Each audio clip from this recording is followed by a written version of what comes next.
চাই না তাকে ছাড়তে, আমরা রেখে দিতে চাই বাংলায়। উনি আমাদের মায়া কাটিয়ে বারবার দিল্লি চলে যেতে চান। আবার এবার নাকি শুনছি এতটাই কনফিডেন্ট, উত্তরাধিকারের দায়িত্ব দিয়ে উনি দেশের দায়িত্ব নেবার জন্য ওখানে যান। মানুষ বুঝে গেছে ডেঙ্গুর মশা মারতে পারে না, মোদি মারতে পারবে না। আর মোদি মারতে বেরিয়ে পড়েছে। এদের থেকে আজকে আপনাদের পেছিয়ে আসতে হবে। আজকে তৃণমূল কংগ্রেসকে খালি না বলে দিন বোমার দরকার নেই, গুলির দরকার নেই। এই যে দিকে দিকে আক্রমণ করছে, গাড়ি ভাঙছে, কাঁচ ভাঙছে, মিথ্যা মামলায় আমাদের ফাঁসাচ্ছে। পুলিশ অফিসাররা মনে রাখবেন, আপনারা অনেকে ভয়ে করছেন, ভক্তিতে করছেন, অনেকে লুটতরাজে মেতে গিয়ে করছেন। যারা প্রত্যেক ভিডিওর নাম আমাদের কাছে আছে, প্রত্যেক আইএস এর নাম আছে, আইপিএস এর নাম আছে। আমরাও প্রত্যেকে ওপর থেকে আপনারাও দেখছি মনিটর করতে। আমরা কেউ আপনাকে দূর থেকে ছড়িয়ে দিচ্ছি না। আমরা যা বলছি আপনাদের স্পষ্ট করে ভাবে বলছি, যেভাবে কোনো রাজনৈতিক দলকে সমর্থন করবেন না, এটা মানবতার বিরুদ্ধে। আপনাদের কারণে অনুপ্রবেশ বেড়েছে। সীমান্তবর্তী জেলাগুলোর ওপাশে বাংলাদেশিরা জামাতের উত্থান ঘটিয়ে দিয়েছে।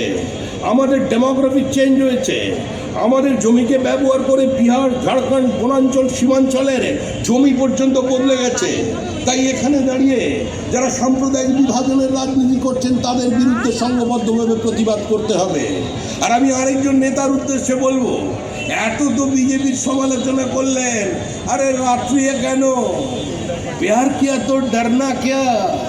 একদম সোজাসুজি যান, মুর্শিদাবাদ যাত্রা করুন, বড় পদযাত্রা নিয়ে এখান থেকে যান, মুর্শিদাবাদ চলো যান, ওখানেই যান। মানে আপনাদের বাংলাদেশের কাছাকাছি পৌঁছে গেছেন।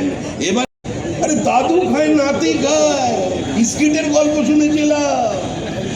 এখন তো দেখছি দাদুর বয়স 42 আর নাতির বয়স 22, দুজনেই ভোটার, তৃণমূল কংগ্রেসের ভোটার। আরে নির্বাচন কমিশনের দায়িত্ব যে ভেজাল মুক্ত ভোটার লিস্ট আমাদের উপহার দেওয়ার। আমরা বলছি যারা মৃত ভোটার তারা থাকবে না, বাংলাদেশি অনুপ্রবেশকারী থাকবে না।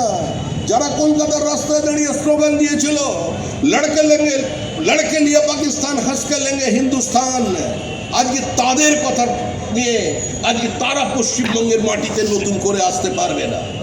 যারা ওপারে থেকে মন্দির ভাঙবে, হিন্দু নারীর ওপর অত্যাচার করবে, যারা ওপারের সমস্ত বাংলা ভুলিয়ে দেবে, তারা এখানে এসেছে।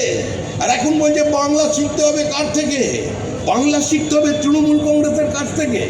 তৃণমূল কংগ্রেসের নেত্রী, জন্মদাত্রী, আমাদের অভিভাবক, আমাদের মুখ্যমন্ত্রী।